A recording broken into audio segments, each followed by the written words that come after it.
Hi, and welcome to the Bookkeepers Podcast. I'm Zoe Whitman. I'm here today with Abi Rogers, who is a good friend of mine. She's my go-to mindset lady. Actually, working with Abi transformed my way of thinking all those years ago. So I'm really grateful to have her in my world. And we had a conversation quite recently about like the economy and the recession and how people might be feeling about that, and we just thought it was so important to come and have a chat about this today, just sort of publicly, because we thought it could be quite helpful. So Abi, it's really nice to see you. How are you?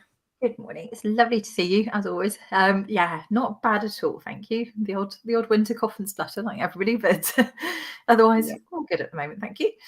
Oh, lovely. Well, thank you for doing this with me today. I know Joe's not around. We had the podcast yesterday as well, but I was like, we need to squeeze this in because it's so timely. I mean, it's so timely with the whole budget, mini budget, no mini budget. So I just thought we really need to talk about this. So we've called this episode How to Recession Proof Your Mindset, because I think that lots of people are thinking about recession proofing their businesses. People are quite focused on changes in the economy and how that might affect their own plans and what their clients maybe would be spending. Their clients are probably worrying about it. And we can get really tuned into that because we're numbers people.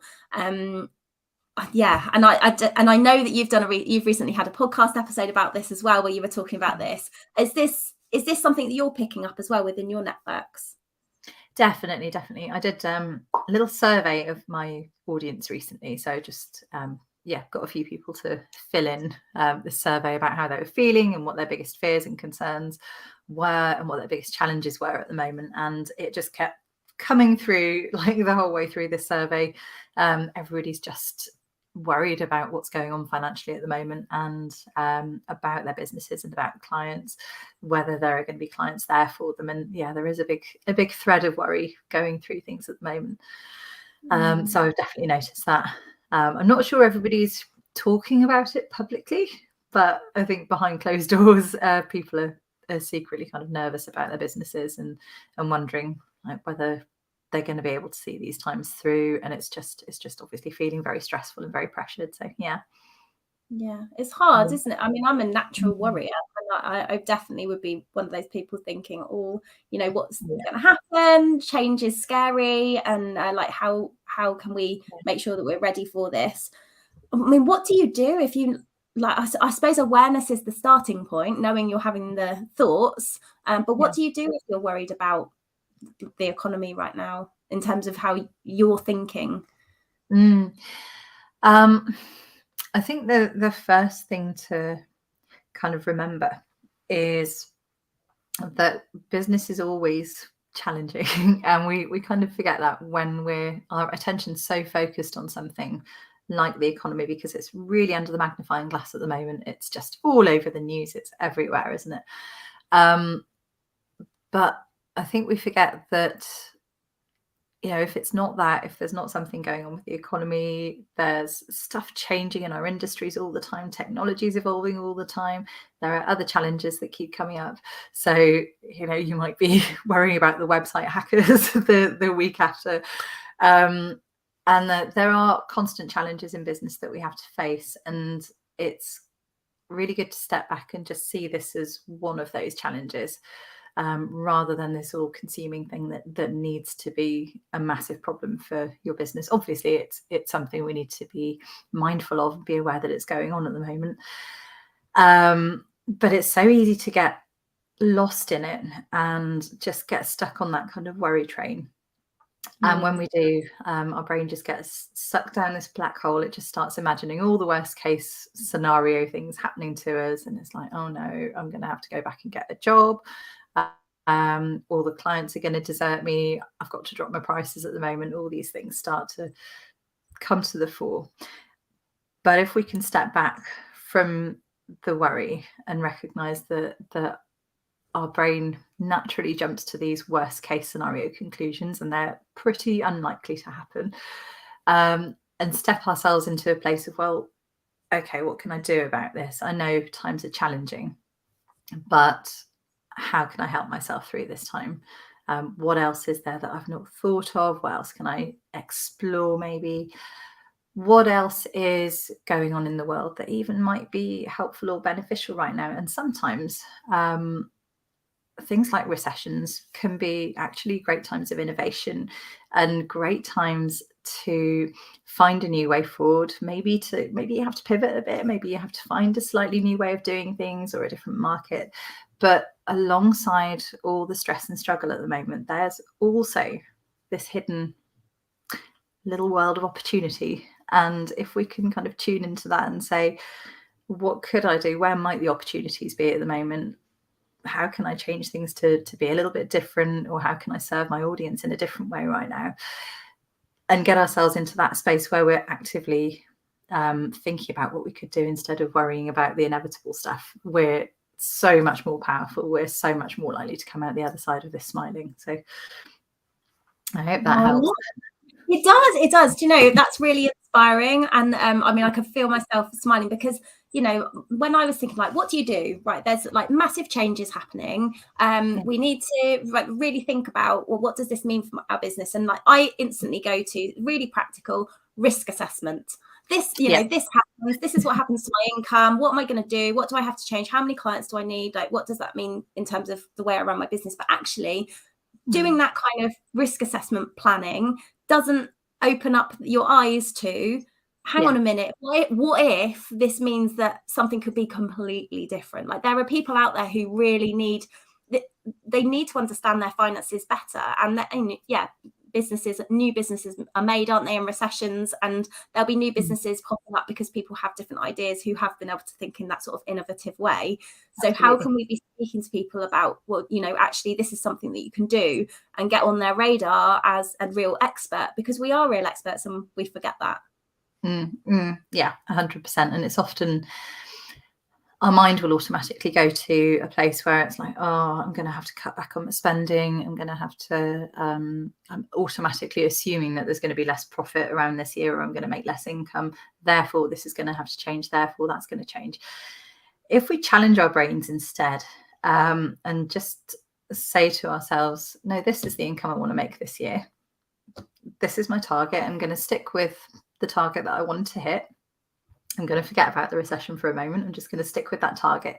How can I get to that target? That's a completely different way of looking at it, isn't it? And it really opens up the possibilities. And we might not make that target, but at least we've given ourselves a good kind of compass, a good point in the right direction. And we've got something to navigate towards. And when we have that, our subconscious brain starts to open up to possibilities without us even trying to think of them. So if we just have in mind that we want to hit that target level of profit or income or whatever it may be, then our subconscious brain's kind of busying away in the background going, oh, what could I do to help you get there? And all of a sudden you might just be having a shower or something, and this brilliant idea pops into your mind, and you've got the answer, or you've got the next piece of the puzzle towards making that income level. So rather than just going down that avenue of it's inevitable, the worst is going to happen, I'm going to have to make adjustments in that direction, and like telling your brain that that is definitely going to happen, try going the other way. Try making something that you want appear on the horizon, and let your brain steer you in that direction. And no doubt there'll be challenges along the way. There always are. But if you can keep doing that and keep your mind in that place, you're going to do so much better. Yeah, I suppose something quite practical there is, like, if you were to do a SWOT analysis and sit down and think, like, what am I really good at? What am I not good at?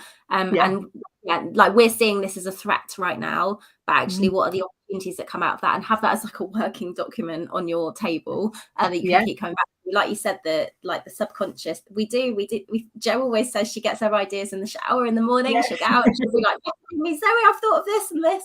And that's like her thinking time. And it is when we're like relaxed, that we kind of let these ideas come into our minds. So I like the idea of having that as a bit of a work in progress for everybody to be thinking and listening in as well to, you know, what are clients saying to you and what are they asking for support with. I had a really nice chat with a bookkeeper this morning who is he's a tutor as well. So he teaches people the sort of technical parts of bookkeeping, teaches their AAT. And he's got a practice, and we were talking about social media and you know, becoming more known and finding clients. And the conversation, well, from my point of view, he saw it as, I need to really change what I do so I can find clients. From my point of view, it's like, hey, you have so much knowledge here that people need. Like the technical part of they might not want to be a bookkeeper and they don't want to do their AAT, but they're business owners who are stressed and worried they don't understand some of the fundamental parts of bookkeeping and accountancy. You can go and educate those people and help them, particularly in this time where they really need someone and like who they can look to as the expert, because we're not, as a profession, generally we're not very visible. I think lots of Six Figure Bookkeepers Club members are, but we're not always great at getting ourselves out there. So like think about what your real strengths are and how that can support people and how you can turn that into an opportunity, because I think there are probably lots of people who are like, they've been living by, here's what my bank balance looks like for a long time, and now they're like, oh, I need to become more aware of what's going on right now so I can plan more, because I don't know what's going to happen. And those people could really benefit from some education, and that's an opportunity to get in front of people. So absolutely. I love a good brainstorm. So just like grab yourself a big piece of paper, do some mind mapping, and just be like, what are my skills? What can I help people with, and where are the opportunities around that? And spend like half an hour doing that, and you'll be like, well up there. Okay, yay! I'm going to make the best of this. Absolutely. So you mentioned pricing, like you mentioned people feeling they need to cut their prices to win work. And I mean, obviously we're in a time where actually prices of things are going up. So by cutting our prices, we're not just cutting our prices, we're now cutting our prices even further than we were cutting them before. So I really feel like that isn't the strategy. But what would you say to people who are thinking about that they're worried about that are thinking like, this is the only way that I can find clients right now? Yeah, absolutely. It's the first thing we jump to, isn't it? Like, if I cut my prices, I'll get more clients because more people will be able to afford me. It's not necessarily true.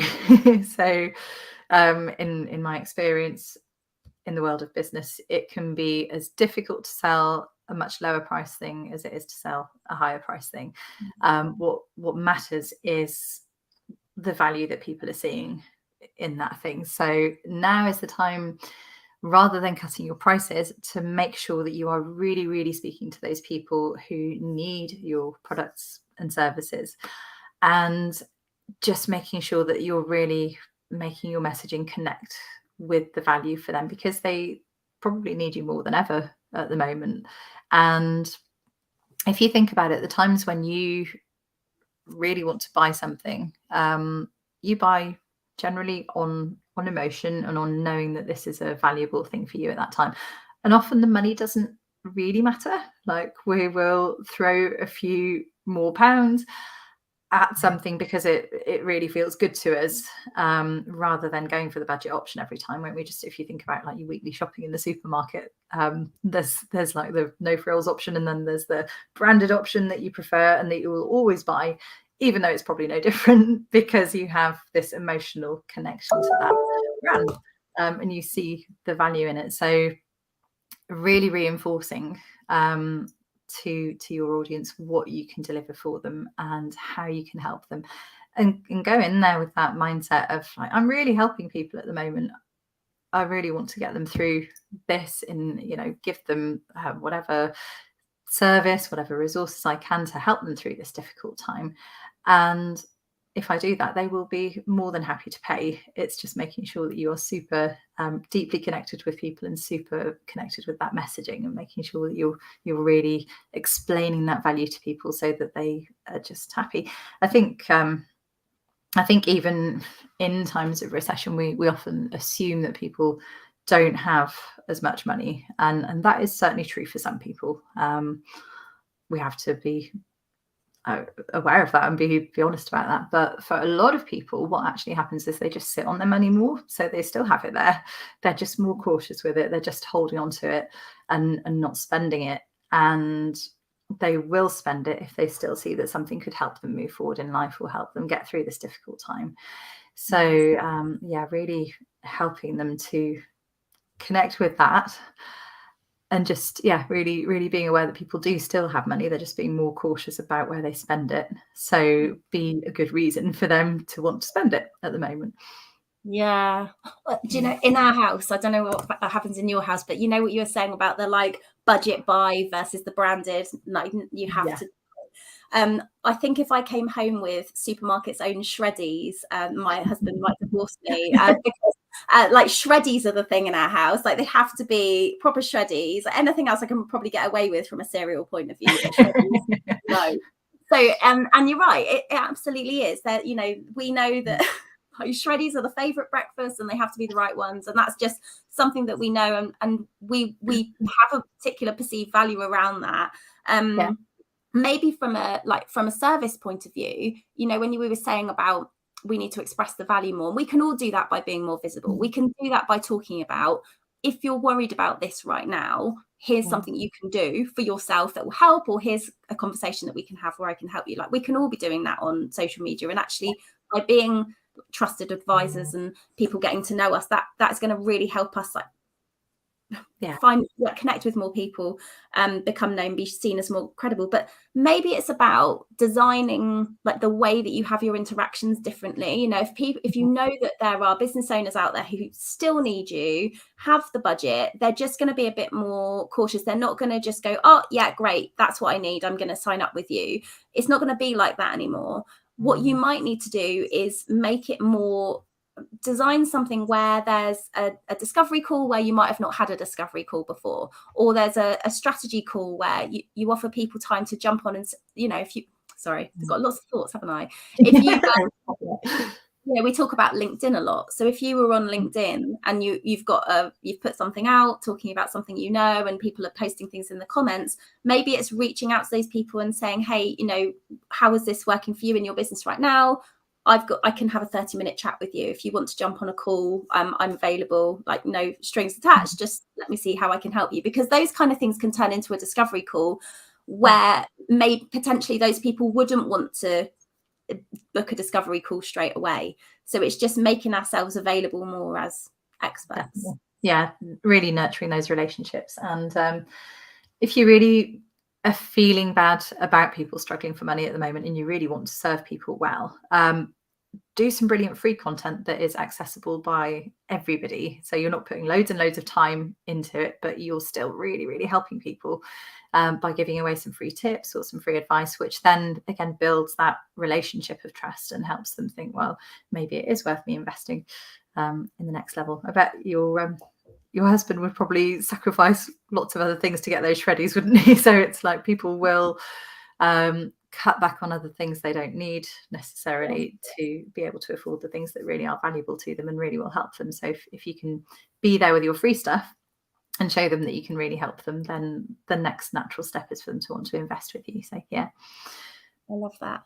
What about if we're worried then, you know, it's one thing thinking our clients can't afford this right now, and hopefully we've like spoken about that, but what about if you're worried about investing in your own business? And you know, I have conversations sometimes with people who are like, well, I'll just reduce that subscription and I'll just do a workaround. How do we manage our thought? Because we're really not helping ourselves by doing that. What do we need to be thinking instead, or what can we do to get those, like to be aware of what we're even thinking? Yeah. To be aware of what we're thinking is, well, I guess just like tuning into where you are with those thoughts at the moment. So it might be worth, like, anybody who's listening just sitting there and writing down all the stuff that they're telling themselves at the moment that they can't do in their business or that they are worried about with their business. Just get it out on paper. And then when we do that, we can start to rationalize it and we can start to say, well, is that true? Is that necessarily really the way things have to go at the moment? Or is that just what my subconscious mind's telling me because it's having a bit of a panic about this whole situation? So that's a really good way to start seeing what's going on and rationalizing it. But in terms of investing, I recorded a little mini audio series on the recession basically recently. And in that I talked about investing and how important that is, because one of the first things that we all do again is like sit on our money. Like we were saying earlier, we stop spending on things and we get into like scarcity mode. We're kind of telling ourselves, oh, there won't be any clients, so I can't really, I could maybe stretch to investing in that thing, but I won't at the moment. I'll just hold back. I'll just wait until things are better again. The trouble with doing that, let's say marketing, for example, while you're sitting there on your money and not using it towards marketing or towards getting some help in your business so that you could do more marketing yourself, your competitors might well be investing in marketing. And if there are fewer clients out there who are ready to invest at the moment, you want to be out there front and center of their attention. So now is the time to invest more in marketing rather than less. You don't want to be sitting on it and not marketing until things are fine. You want to be making things fine by investing in it now. Same with things like business coaching, same with mindset. While you're not investing in those things, you are either stagnating or you're kind of starting to go backwards because you start working yourself into this place where things aren't feeling as good and you're not taking as much action. So I, for instance, a couple of months ago invested in a new business coach, and wow, it's made such a difference to me over those couple of months. And I think it's really important to just keep challenging yourself, to keep up leveling, to keep finding out like what else can I bring to this at the moment, and putting it in perspective. Like, okay, it might feel like a big investment now, but in the long run, what difference could this potentially make to my business? How much does this matter to me? And coming at it from that angle. So I think it's really, really important to like not sit on it, keep investing, keep going there. It's really hard. Like, it's a really difficult balance, isn't it? And I think it's about awareness, like know what's happening. We, like the business owners we were talking about, often we just go from month to month. We're so busy in the client work. Joe and I are here because people don't always spend the time on the business that they need to spend. But also we don't always spend the time looking at the financial side of our businesses as much as we should do. For your own business, do a really good review of where you are, set yourself some goals, have a budget, review, do that variance analysis, like what happened, why has that happened, what are my targets, am I on track, am I doing the right activities? Like if I want to find more clients and bring more money into the business, am I doing the right activities that are going to help me to do that? And we sometimes got to face up to some quite hard truths that we're not really doing. Like we say we want to do things, but we're not actually doing things. I was listening to and sometimes it's about time as well, because we throw our time into the client work. Is so easy to take all of our time, and then we use that as an excuse so that we don't do the other things, maybe because it's kind of painful. We've got hang-ups around money and we don't want to look at it for some reason. But it's so easy to do the client work. You've got someone saying to you to do it. There's no one on your case saying, have you reviewed your budget this month, apart from us? So it is easy to forget to do that. And I was listening to something yesterday and it was saying, you need to, it was Gary Vee. I don't know if you watch Gary Vee, but he was saying you need to create 20 pieces of content a day. And I was like, there's no one here doing that. Like, definitely the machine. And but if you're in the business of content creation and that's what you do, then you have to find the time. And there can't be, if you want to achieve the results that he's got, then I guess you have to do that, and that's what it is. And it's deciding, what do I actually want to do, and where's my time and focus and energy, and where's my budget going to go, and carrying on. And maybe we need to make some wiser decisions. Like, I'm sure we're all spending out on subscriptions that we don't need. Definitely there's going to be some tool you're paying for every month that you never use, so think about that. But if it's something that's going to help you to achieve the targets that you've got for your business, then you need it. You know why it's there. Definitely. Yeah. 100% go there. I think it's really worth, on that point of what do I need to be doing at the moment, maybe just sitting down and writing again a list of all the things you could possibly be doing in your business right now, and just starring them and going, what are the things that's going to help me generate some income right now? What are the things that are really going to help my business get through this? Because you're right, it's so easy to get bogged down in the day-to-day tasks and the things that we think we should be doing, but actually doing those sales, the social media, the marketing, the kind of client generating, lead generating activities, massively important. And there were going to be low-hanging fruit as well. There'll be people that you've already spoken to who you can reach out to, but that isn't really usually the way we expect to work, is it? So actually going to them and saying, look, how are things? Like, you might be worrying about the economy. Do you want to have a chat? Let's see what kind of insight I can give you into your numbers. Could be quite welcomed at the moment. Yeah, totally. So as someone, Abby, who, like, I'm definitely somebody who is, I try to not watch the news. I really don't, because I don't like how it makes me feel, and I do I will focus in on something like like I'm really interested in the economy, so it's something that I'll be quite tuned into, and I will think, oh my gosh, this could happen and this could happen, and I don't want to be drawn into that kind of constant narrative, and just wasting so much energy on things that are completely out of my control. I need to know what's going on, but I don't need to be overthinking it.